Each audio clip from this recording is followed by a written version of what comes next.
Dead by Daylight is approaching its 10th year in 2026. While the game has gained a lot of players in 2025, the veterans are mostly upset because of the failed quality of life initiative and the lack of content in the latter half. Now, I've already explained the failure of the health chapter in 2025, and a lot of you guys have rightfully asked, well, how do you actually fix Dead by Daylight? Saying what's wrong is the easy part, but how do we actually fix it? Dead by Daylight needs to return to its former glory in 2026. And how to do that is exactly what I want to explain in this video. First, I want to give you a rundown of what I think should realistically change compared to 2025. I hope you enjoy. In my opinion, a big focus of 2026 should be the solo survivor experience. The majority of players who play Dead by Daylight from day in to day out play solo queue. Even though there were improvements over the years like the survivor hut, this is simply not far enough. Many perks that are in Dead by Daylight are essentially useless because you have no way of telling your teammates that you have them. The perks of the other 3 survivors should be visible while loading into a match. For the people being a prime example, a very strong perk in specific situations where you don't have enough time to finish a heal. But in reality, if there's not enough time to heal a vulnerable teammate, your teammate will not stand still for you to start healing in order to use the perk. A quick fix for this would be to display an icon of the perk next to injured survivors. That way the injured survivor would know that there is a tool in play and it's ready to be used. And for the people who's not alone, there are a ton of other perks that could use such an update. Head-on should show the locker in yellow to teammates when active. That way it's actually possible to support the chase without being a voice chat with those people. Deliverance should have an icon displayed on the hut for all other survivors when a survivor who has it up is on hook. Clean break should reveal its icon whenever it's ready to be used. There are over 160 survivor perks in Dead by Daylight at the moment, and so many of them are essentially gate-kept to only be usable when playing with friends, which is really unfortunate considering the majority of players play solo. To further help with that, I would implement one of the greatest features DBD Mobile already had that the main game could definitely expand upon. DBD Mobile's game had a quick chat system which was a communication wheel which allowed survivors to communicate simple phrases to one another. You could tell your teammates to stick on gens, come for the rescue,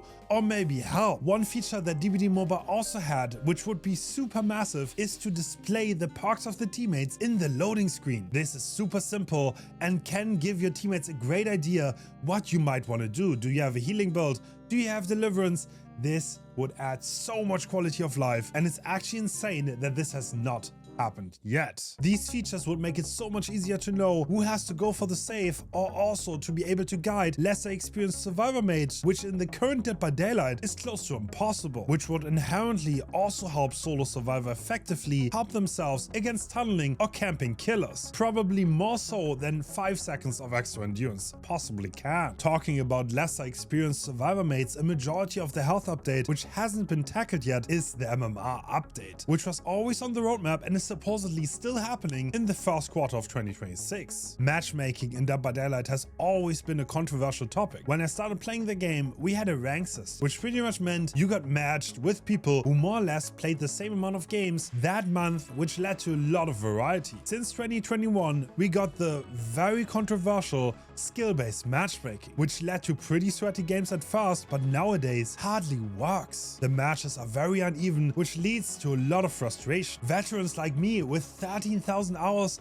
get matched with survivors who are brand new to the game. But this is kind of a problem that Dead by Daylight has that is seemingly unfixable. If you were to make matchmaking very strict against, veterans would only play against the same 4 killers over and over again, while killers only play against the same 4 survivor perks day in and day out. This would get very boring and risk alienating the long-term players forever. But making the matchmaking too loose means a lot of one-sided matches and storms, which inherently leads to frustration from the less experienced players. We're now getting stomped by veterans, a problem that doesn't have a permanent solution without extensive rebalancing. Critiquing the current system is also close to impossible since it's completely invisible to us players. We don't really know what is going wrong with it. There could be major exploits to it that lead to higher MMRs than it should. I have a strong feeling that this system is currently very biased towards survivors that love stealthing and play selfishly, because these are way more likely to get the hatch at the end, or maybe they get carried by their team,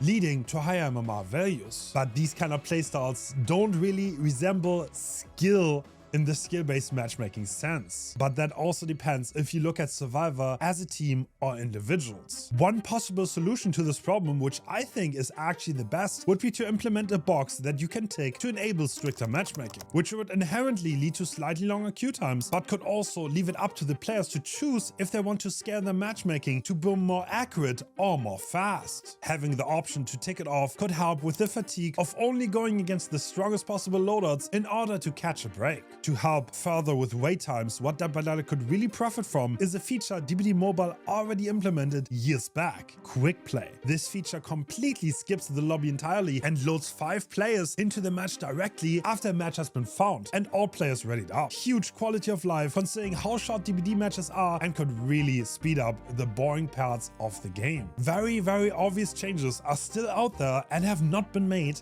which is unfortunate. Instead, there was stuff like the artist add-on rework, which got completely reverted, and these resources simply got wasted, which is incredibly unfortunate. I think this is one of the major reasons why the community feels so alienated. There were balance changes on characters that didn't really need them, and a lot of the ones that were made didn't really shake up the game. Take Unknown as an example. Yes, he can aim all the way up now, which is nice, but effectively, I have literally never seen anyone do it in a real game. Sure, you can do it, but the killer is punishing enough as it is. You're probably not gonna go for risky shots. Instead of that, Unknown really needed some meaningful number changes that change the killer and make him less frustrating and more strong. And these kind of misses happened all the way through 2024. In my opinion, 80% of the killers in the game could use some kind of changes, but sadly changing all of them is not realistic in 1 year. I'll keep the changes I suggest as minimal as possible in order to make it feasible in terms of volume. In my opinion, Blight has been long overdue to get a nerf. Just like Kaneki, Blight should lose rush tokens when breaking a pallet to give survivors a reasonable chance to make another resource. This is to nerf his zoning. He should also become a 110 killer. Nerfing his movement speed just to make him more reliant on lethal rushes to get hit, instead of being able to comfortably play on one killer on tiles that don't favor his power. I would also make his speed add-ons partially base kit to encourage long rush combinations. All in all, this should give Blight some weaknesses on his zoning and more outplay potential, while retaining the fun of using the lethal rushes to outplay tiles. Talking about Blight, the Queen of Dead by Daylight Nurse also deserves some changes to bring her more in line with the rest of the killer roster. Walking survivors down as Nurse is too effective overall, while the long cooldown on the blinks made her slow and more boring to play compared to her early versions in Dead by Daylight. In order to fix this, I would reduce her walking speed by a few percent while making her blinks recharge faster. It is hard to give concrete numbers without testing, but the idea is to keep her map travel speed more or less the same while making playing safe harder and encourage risks when using the blink attack. Another killer that didn't get enough changes since its release is Kaneki. First and foremost, Kaneki has a lot of bugs that need to be fixed, but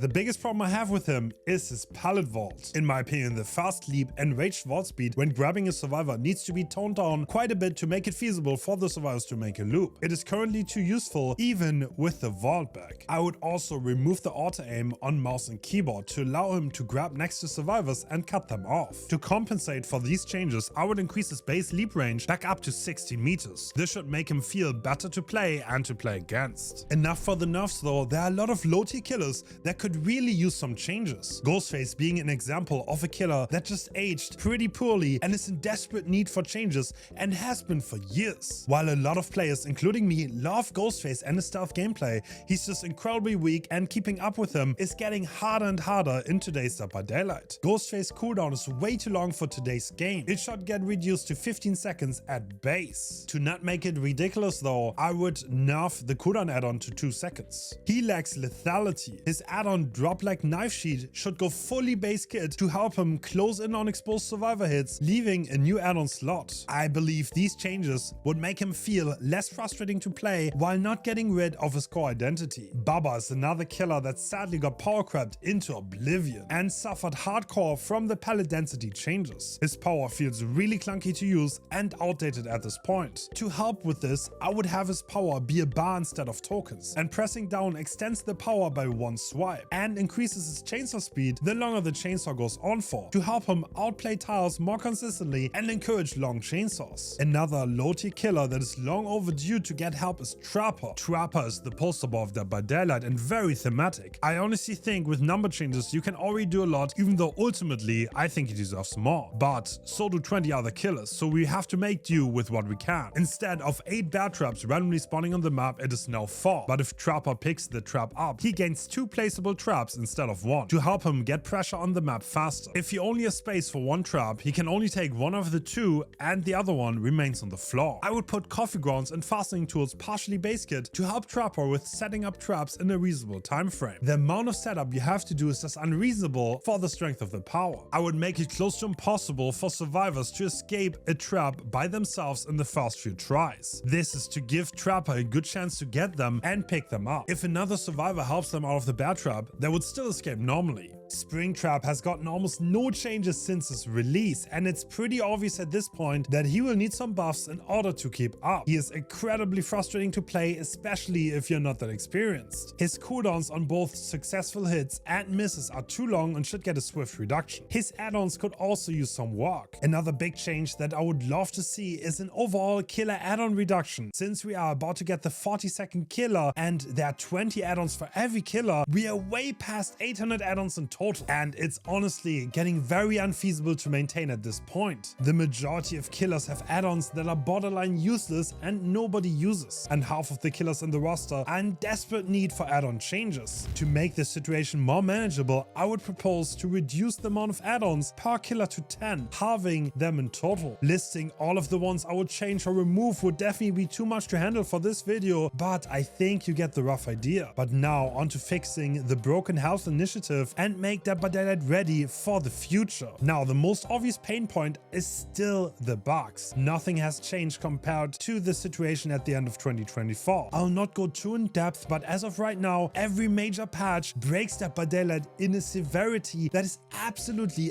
unacceptable. To tackle this issue, efforts have to be made to overhaul the code of Dead by Daylight to reduce the technical debt it currently has. The netcode of Dead by Daylight is awful, given that the game was originally peer-to-peer and has been band-aid fixed to work with the server infrastructure. It is pretty crazy how bad the netcode is compared to other games, and especially because Dead by Daylight is so reliant on ping and timings, this should be a high priority. I also think it is time for Dead by Daylight to go free to play. It already got a freemium business model. This could really help the game bring new players on, and is something it really struggles with as of now. To make this viable, there will need to be a few more adjustments though. The anti-cheat would need to be made better to keep up and effectively keep cheaters out. There are several ways to get the best out of both worlds. A trust system in which you can either earn the trust through playing or by paying would be a great middle ground to keep the game from being cheater infested. Since Dead by Daylight was free for both Epic Games and Xbox Game Pass for a long time, cheaters effectively have unlimited accounts anyway. This will only help the legit players while not being a massive benefit for the cheaters. Also, to make the new players more likely to stay, Dead by Daylight needs to do a lot better on tutorials, guides on how to effectively deal with killers and killer meta strategies, and a better beginner onboarding and guide to help new players want to stay in the game are crucial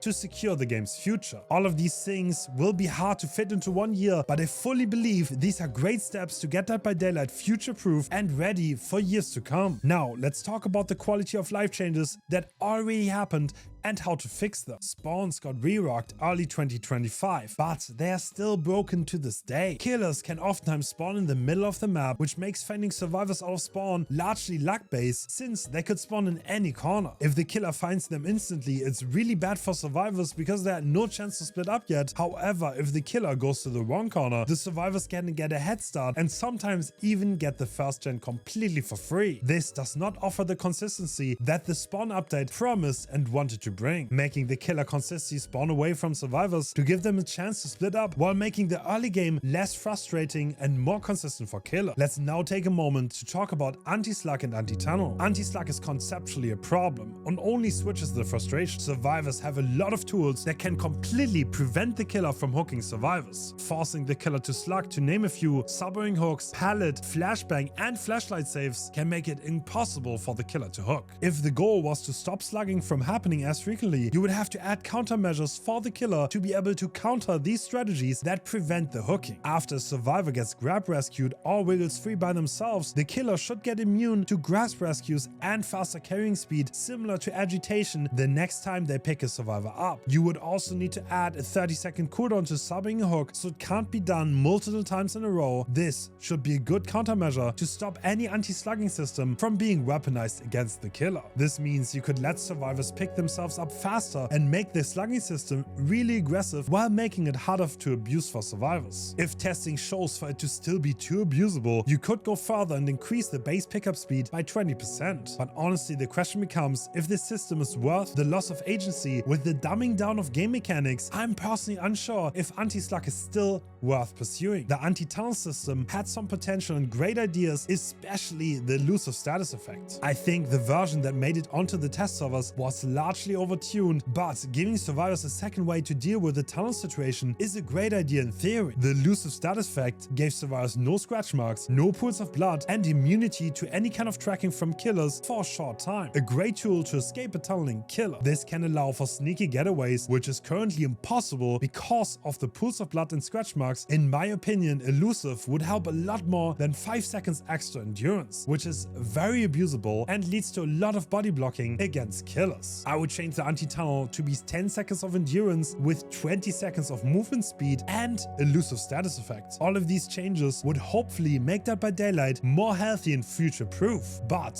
let me know what you think Dead by Daylight needs in 2026 in the comments. We all love and hate Dead by Daylight. Let me know what you think the game needs in 2026 to become the best version of itself. And I hope you enjoyed this video. If you did, leave a sub and a like, and I'll see you next time.